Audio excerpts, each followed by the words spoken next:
dia, boa tarde, boa noite. Meus queridos alunos do Pão da Ciência. Paulo Filho aqui mais uma vez com vocês. A gente vai hoje tentar concluir nosso conteúdo sobre agropecuária, né? E como ficou fixado a aula passada, a gente vai trabalhar os principais tópicos da agropecuária aqui em nosso querido país. Então, antes de a gente dar início ao assunto, né, de fato, a gente vai pegar aqui alguns dados históricos, não é isso? Para a gente entender essa questão da estrutura fundiária, que é algo que vai cair muito, né, no Enem, misturado com aquela sociologia, que vocês veem muito também, né, na prova de humanas e ciências naturais, ciências humanas e suas tecnologias, cai muito essa questão de sociologia, que envolve também a própria geografia e a própria história. Então, de início, pessoal, para entender mais ou menos por que o nosso país está assim dividido, né? Muita gente com pouca terra, pouca gente com muita terra, a gente vai pedir aqui auxílio à nossa história. Como vocês já viram na história, a nossa partilha, né, territorial brasileira começou a partir das capitanias hereditárias. Isso? Então, enormes, imensos lotes de terra para pouquíssima gente, no caso, tomar conta, produzir, explorar, evoluir e também povoar. É isso? Então, com o tempo, esse sistema de capitanias hereditárias foi falho, porque humanamente e tecnologicamente na época era impossível se administrar e produzir essas extensões territoriais imensas. Não é isso? Então, a partir daí, depois veio aquele nosso sistema de sesmarias. Já eram menores lotes, menores que eu digo assim, entre aspas, dentro da capitania hereditária, por exemplo, aqui do Rio Grande, né?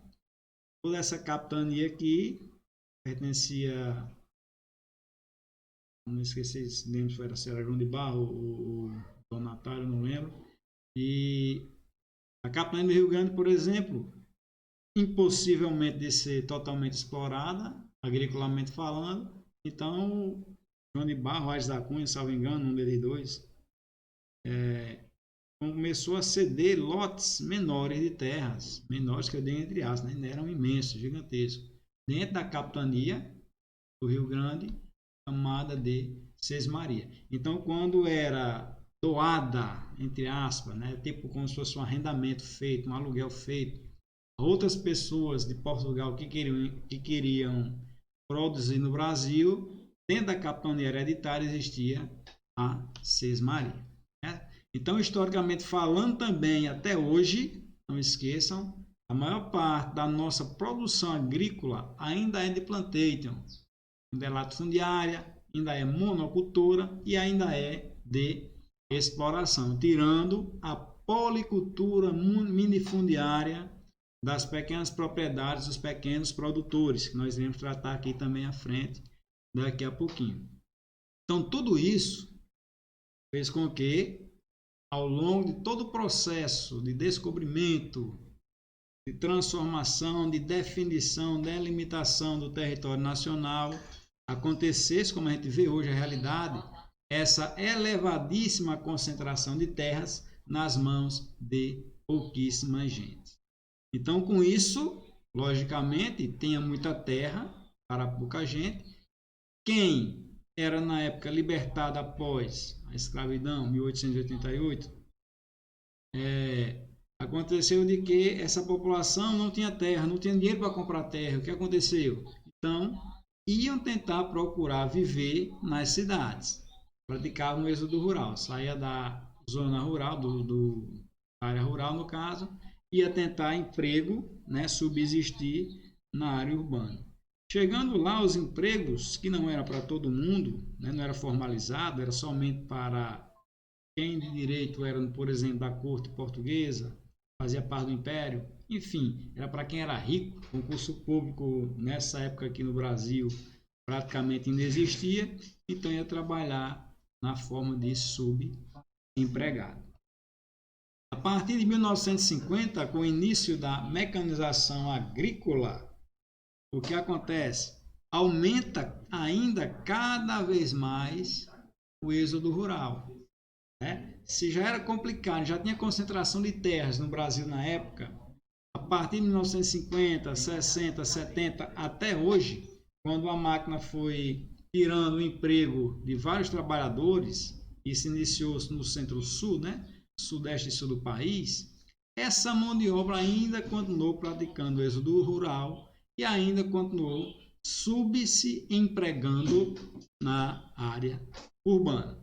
De maneira geral, na agricultura agropecuária brasileira, a gente vai encontrar, de maneira geral, pessoal, caiu na prova do Enem, uma agricultura e uma pecuária extensiva, certo? De maneira geral, a criação do gado e o tipo de forma de plantação aqui no Brasil é de forma extensiva, ou seja, não tem muito apoio do capital, não tem muito incentivo, não tem muito insumo de capitais mesmo, de maquinário, de seleção de sementes, para, enfim, não tem muito ajuda tecnológica, não tem muita tecnologia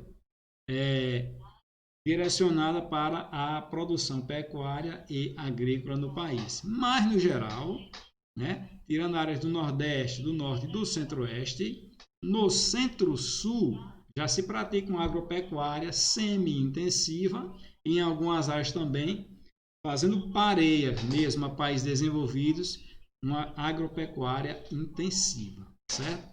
Então, pessoal, há uma subutilização do nosso espaço agrário, ou seja, o Brasil ele é considerado o celeiro do mundo, porém, ele ainda fica ali entre segundo e terceiro colocados em produtores e exportadores de gêneros agrícolas a nível mundial, porque, infelizmente, a realidade é que a gente que eu digo brasileiro e quem aqui produz, de fato só utiliza de 100% das terras utilizadas para lavouras e para a pastagem, somente 10%. Para vocês terem uma ideia aqui, eu tenho aqui alguns dados e depois repassar para vocês aí no grupo. 71% do nosso espaço agrícola, ele não é aproveitado para nada. 71% do nosso espaço agrícola não é aproveitado para nada. O restante 29% que a gente utiliza, os 29% restantes que a gente utiliza para pastagem e para lavoura, 57% dele é utilizado de maneira errada. Para vocês terem uma noção e uma ideia como é que funciona a coisa. 71% de tudo aquilo que a gente poderia aproveitar economicamente e agriculamente falando nas terras do Brasil estão parados, só estão usando 29%. E esses 29% de terras que a gente utiliza para lavoura e para pastagem, 57% está sendo utilizado de forma totalmente errada. Beleza? Vamos para frente. Então aqui, pessoal, aqui alguns dados aqui mais recentes do IBGE, certo? Pelo Censo Agropecuário de 1917, não, de 2017, né, o mais recente que nós temos, é que vocês veem, mais ou menos, quanto mais verde, quanto mais a tonalidade verde escura for, quer dizer que há maior número de propriedades. E quanto menos verde forte for, ou seja, mais clarinho, é menor o número de propriedades. Aí nesse gráfico aqui eu quero que vocês vejam o seguinte, que no Brasil todinho há mais de 5.170.000 estabelecimentos agropecuários. Desses 5.175.000 praticamente estabelecimentos agrários, cerca de 84% são de pequenos produtores. Certo? E mais ou menos o restante, 16%, são de médios ou grandes produtores.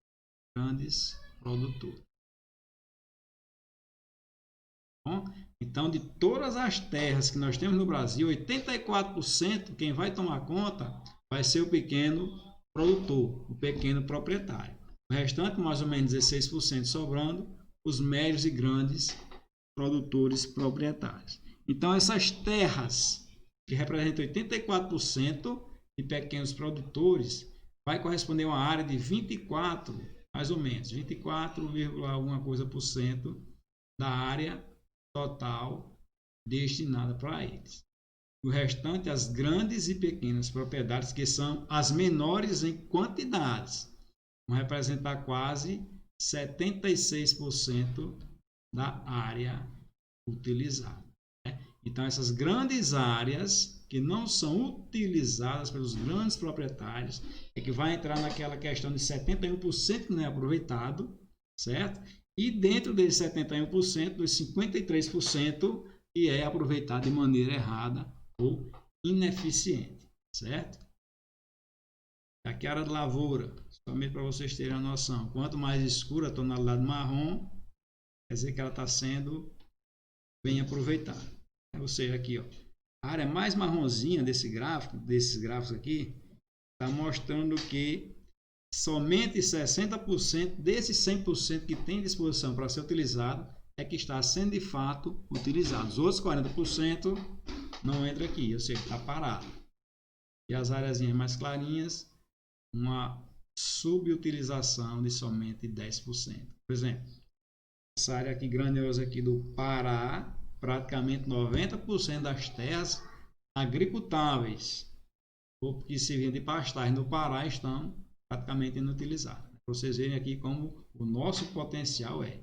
E sem sombra de dúvida, daqui a uma década ou duas, a gente vai ser de fato o maior celeiro agrícola do mundo, disparadamente.